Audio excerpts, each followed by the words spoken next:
آج ہم کربلا کے واقعے کے فوراً بعد کے دنوں کو دیکھ رہے ہیں، خاص طور پر اہل بیت کے قافلے کا کوفہ تک کا سفر۔ جی، اور اس کے لیے جو تفصیلات ہمارے سامنے ہیں وہ قافلہ اسیراں کوفہ میں اہل بیت نامی کتاب سے ہیں۔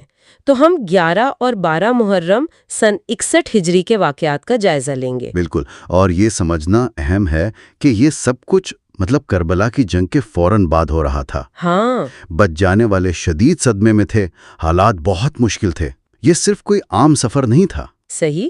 تو کتاب کے مطابق 11 محرم کی صبح کیا منظر تھا وہاں؟ جی، منظر بہت آپ کہہ لیں دل دہلا دینے والا تھا۔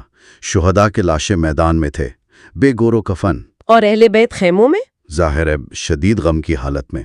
اور پھر عمر بن سعد نے حکم دیا کہ شہداء کے سر 72 افراد تھے، جن میں کئی حافظ قرآن بھی شامل تھے، ان کے سر نیزوں پر چڑھائے جائیں۔ اللہ اکبر! اور پھر قافلے کی روانگی ہوئی؟ جی، اسی حالت میں قیادت بیمار امام زین العابدین کر رہے تھے، جنہیں زنجیروں میں جکڑا ہوا بتایا گیا ہے۔ اوہ! اور ساتھ میں سیدہ زینب تھیں، صبر و ہمت کا پہاڑ۔ انہیں بغیر کجاؤں کے پالان کے بغیر اونٹوں پر سوار کرایا گیا۔ یہ تو بہت تکلیف دہ بات ہے۔ یقیناً۔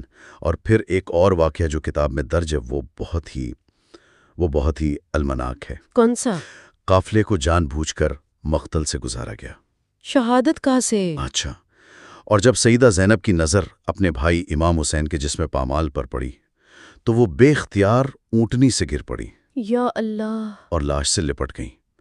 کتاب میں ان کے الفاظ بھی نقل ہوئے ہیں جو انہوں نے آسمان کی طرف دیکھ کر کہے، یا محمدہ، کہ آپ کا حسین خاک و خون میں پڑا ہے، آپ کی بیٹیاں قیدی ہیں۔ یہ سن کر تو کتاب کہتی ہے کہ دوست کچھ دشمنوں کی آنکھوں میں بھی آنسو آ گئے۔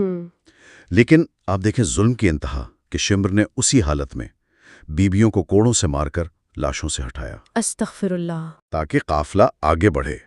تو یوں وہ اپنے پیاروں کو وہیں چھوڑ کر کربلا کی زمین پر کوفہ روانہ ہوئے۔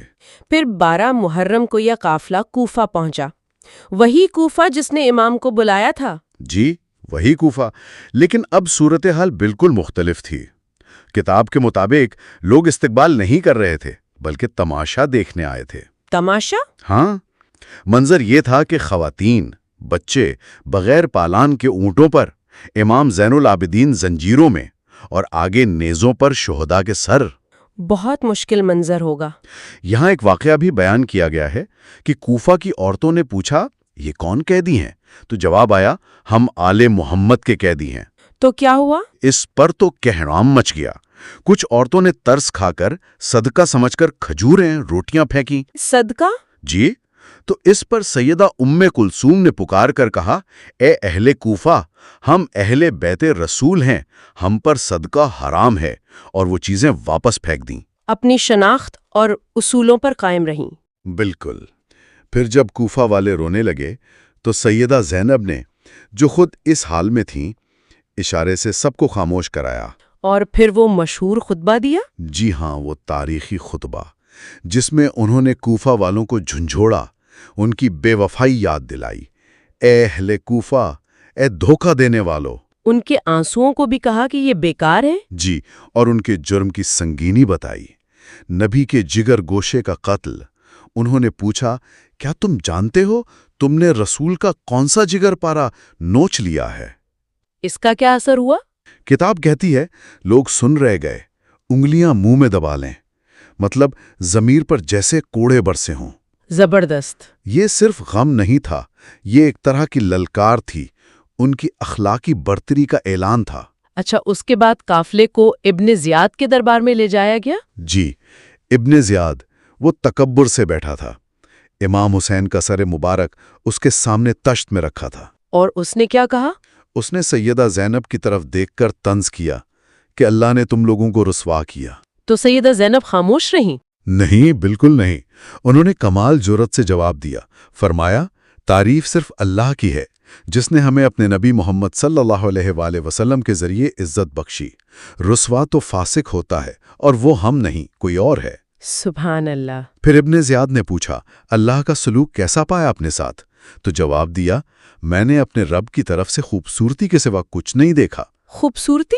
اس حال میں؟ جی، فرمایا یہ وہ لوگ تھے جن کی قسمت میں اللہ نے شہادت لکھ دی تھی، اور پھر ابن زیاد کو للکارا کہ تمہارا اور ہمارا مقدمہ اللہ کی عدالت میں ہوگا۔ یہ سن کر تو ابن زیاد وہ تو آگ بگولا ہو گیا، غصے میں آ گیا۔ اس نے امام زین العابدین سے کچھ بحث کی اور پھر ان کے قتل کا حکم دے دیا۔ کیا اسی وقت؟ جی، لیکن فوراً سیدہ زینب آگے بڑھی، اپنے بھتیجے سے لپٹ گئیں اچھا۔ اور چیخ کر کہا، اے ابن زیاد، خدا کی قسم میں اسے قتل نہیں ہونے دوں گی۔ اگر اسے قتل کرنا ہے تو پہلے مجھے قتل کر۔ او کتاب کہتی ہے یہ منظر دیکھ کر، یہ جرت دیکھ کر ابن زیاد نے اپنا ارادہ بدل دیا۔ یعنی ان کی ہمت کام کر گئی۔ جی، اخلاقی جرت کبھی کبھی ظاہری طاقت پر غالب آ جاتی ہے۔ اس کے بعد پھر اہل بیت کو کوفہ کے ایک ویران سے مکان میں قید رکھا گیا اور پھر حکم ہوا کہ انہیں شام بھیجا جائے۔ تو آج ہم نے اس کتاب کی روشنی میں اہل بیت کے قافلے کے کوفہ تک کے سفر کی کچھ جھلکیاں دیکھیں، وہ مشکلات، وہ آزمائشیں، جی، اور خاص طور پر سیدہ زینب اور امام زین العابدین کی ہمت اور ثابت قدمی۔ بالکل، اور یہ واقعات جیسا کہ اس کتاب میں بیان ہوئے ہیں ایک اہم سوال ہمارے سامنے رکھتے ہیں۔ وہ کیا؟ کہ یہ جو ٹکراؤ تھا، ایک طرف ظاہری طاقت، ابن زیاد کی حکومت، ظلم، اور دوسری طرف اخلاقی قوت، حق گوئی، صبر، جو اہل بیت کے کردار سے ظاہر ہوا، اس ٹکراؤ کے اصل معنی کیا ہیں؟ خاص طور پر جب یہ سب قید و بند اور بظاہر مکمل بے بسی کے عالم میں ہو رہا ہو۔ یہ ایک ایسا نقطہ ہے جس پر آپ کہہ لیں سامعین خود مزید غور کر سکتے ہیں۔